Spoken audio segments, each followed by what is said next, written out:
Imagine um homem, sozinho, desafiando 450 profetas diante de uma multidão sedenta por respostas.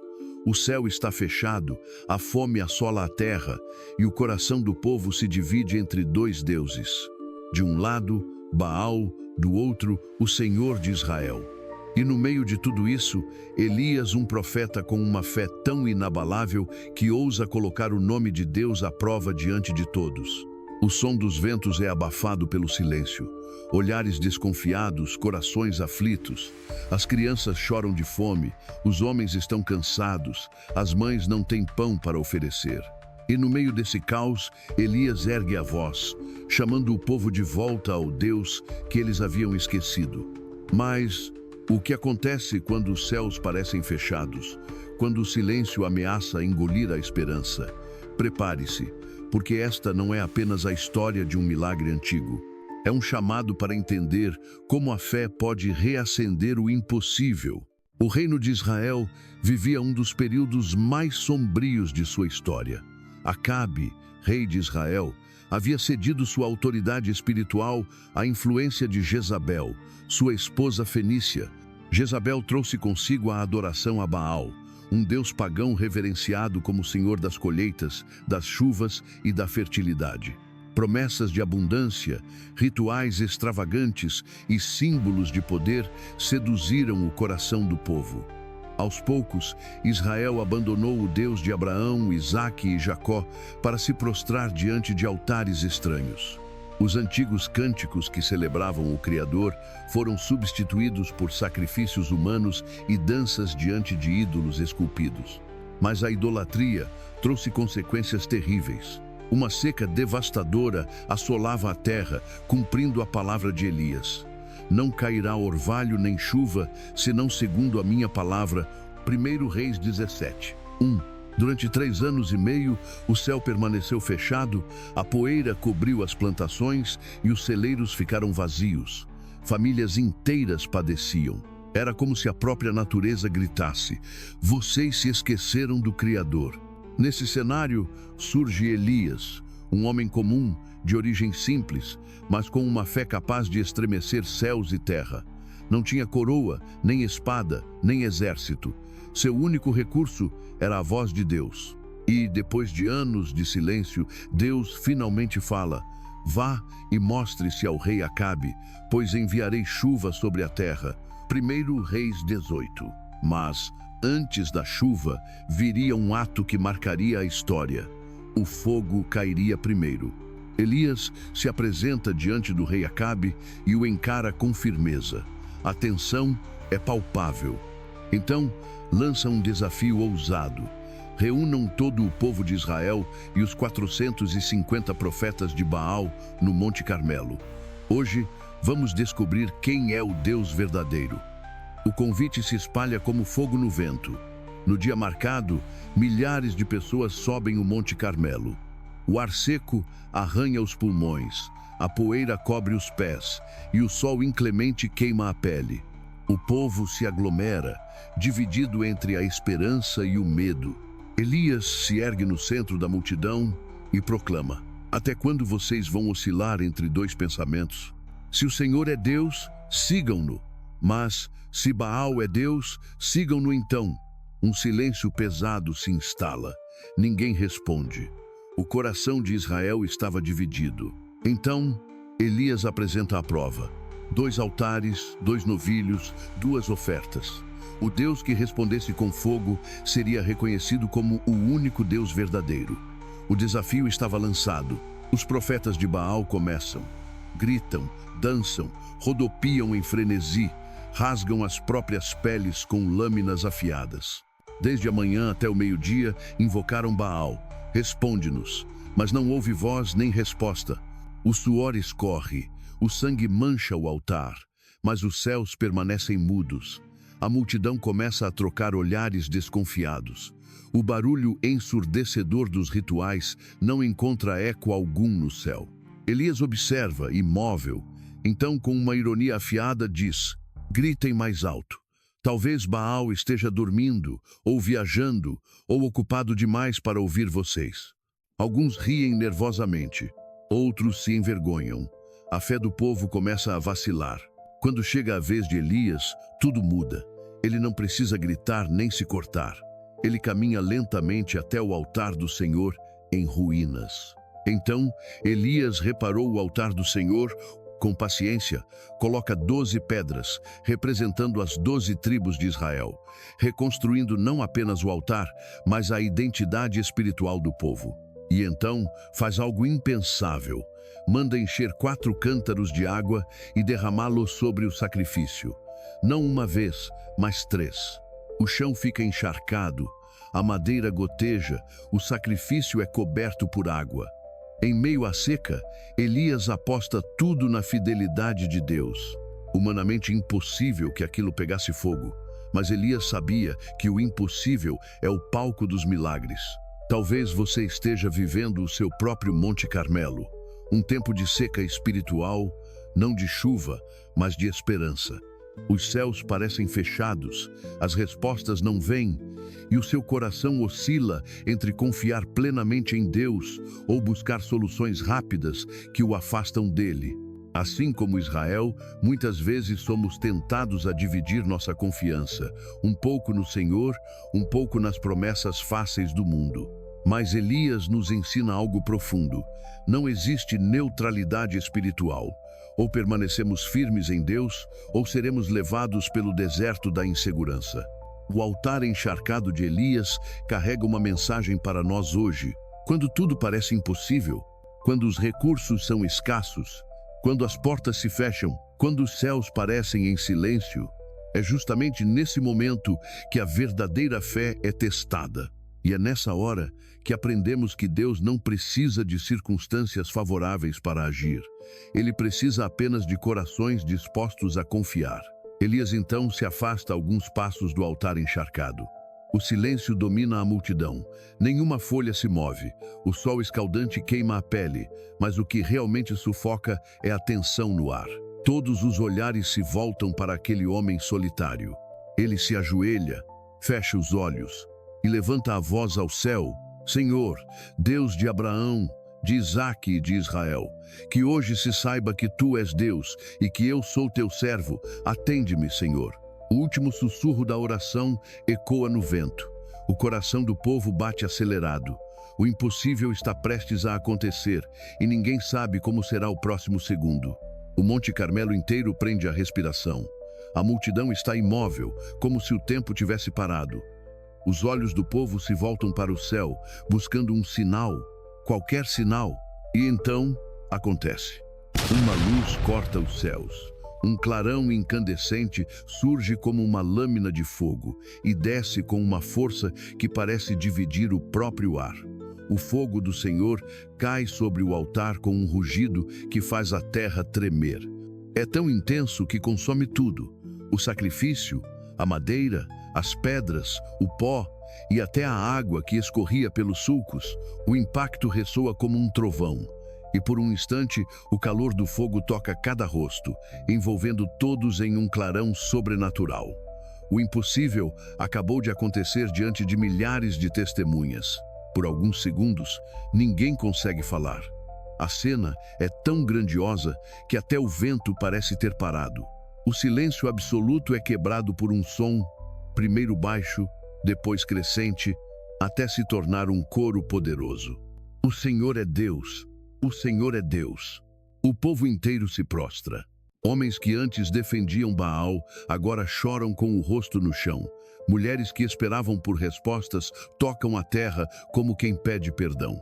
Crianças observam com olhos arregalados, sem compreender, mas sentindo a presença de algo maior. O fogo não queimou apenas o sacrifício, ele incendiou corações. O Monte Carmelo, que antes parecia palco de divisão, agora se transforma em um altar de restauração. Cada labareda que consumiu a oferta parecia também queimar dúvidas, medos e idolatrias. Nesse momento todos entendem: o Deus de Israel não é um conceito, ele é vivo. Elias então se volta para os profetas de Baal. O brilho do fogo ainda reluz sobre o altar consumido, mas, para eles, o que arde agora é a vergonha. Por horas gritaram, dançaram, feriram o próprio corpo, clamando a um Deus que nunca respondeu. Diante de todo o povo, a verdade se impõe com uma clareza inegável. Baal está em silêncio, mas o Senhor falou com fogo. Elias ordena que os falsos profetas sejam detidos. O momento é simbólico. Não se trata apenas de punir homens, mas de romper com os deuses que nunca existiram. Israel precisava entender que não poderia reconstruir sua aliança com Deus enquanto mantivesse pactos com ídolos mortos. A história registra esse momento como um divisor de águas. Era mais que um confronto, era uma purificação espiritual. Aquele monte, testemunha de séculos de idolatria, agora se tornava um marco na história da fé. Os altares de Baal continuam existindo, mas não são mais feitos de pedra. Eles estão escondidos nas escolhas diárias que fazemos, nas prioridades que definem nosso coração e nas vozes que disputam a nossa fé. Hoje, os ídolos assumem formas diferentes. A busca incessante por poder, status e aprovação, o desejo insaciável por riqueza e segurança sem confiar em Deus, as promessas sedutoras de felicidade instantânea, longe dos princípios do Criador. Quantas vezes oscilamos entre dois pensamentos, assim como Israel? Quantas vezes tentamos servir a Deus, mas mantemos um pé nos altares modernos da nossa geração? O Monte Carmelo ecoa uma mensagem urgente. Não existe neutralidade espiritual. Quando Elias desafiou o povo dizendo, se o Senhor é Deus, sigam-no, ele também está falando conosco hoje. Reconstruir o nosso altar é inevitável. Talvez o seu altar de oração esteja em ruínas. Talvez sua fé tenha enfraquecido, a esperança tenha se apagado e as promessas de Deus pareçam distantes. Mas a mensagem do Carmelo é clara. O Deus que respondeu com fogo é o mesmo que pode reacender o que está morto dentro de você. Ele não precisa de circunstâncias favoráveis para agir. Mesmo com a oferta encharcada, mesmo com a terra rachada pela seca, ele mostrou que pode fazer o impossível. Se você está vivendo um tempo de silêncio, lembre-se, o fogo ainda pode descer sobre a sua vida. A fumaça ainda sobe do altar, consumido pelo fogo. O povo permanece prostrado, impactado pelo que presenciou. Mas Elias não se move. O milagre incendiou corações, mas o céu ainda está fechado. A terra continua seca, o cheiro do fogo ainda está no ar, mas nenhuma gota de chuva caiu. As nuvens continuam distantes, como se o céu estivesse em silêncio mais uma vez. Elias ergue os olhos para o horizonte. Ele sabe que a promessa ainda não foi cumprida. O coração do povo foi restaurado, mas a terra ainda clama por vida. E é aí que Elias entende: o maior desafio ainda está por vir. O fogo veio, mas a chuva ainda precisa chegar. A promessa de Deus era clara: enviarei chuva sobre a terra. Elias sobe ao topo do Monte Carmelo, afastando-se da multidão. Ali, sozinho com Deus, ele se ajoelha, curva o rosto entre os joelhos e começa a orar. Não há cânticos, não há gritos, apenas um homem quebrantado, buscando a intervenção do Altíssimo. Enquanto isso, o servo de Elias permanece de pé, aguardando instruções. O profeta sussurra: suba e olhe para o lado do mar. O servo sobe, observa o horizonte e volta com uma resposta que parece fria. Não há nada. Elias não desiste. Continua orando. Sua respiração é pesada, o coração acelerado, mas a fé permanece firme.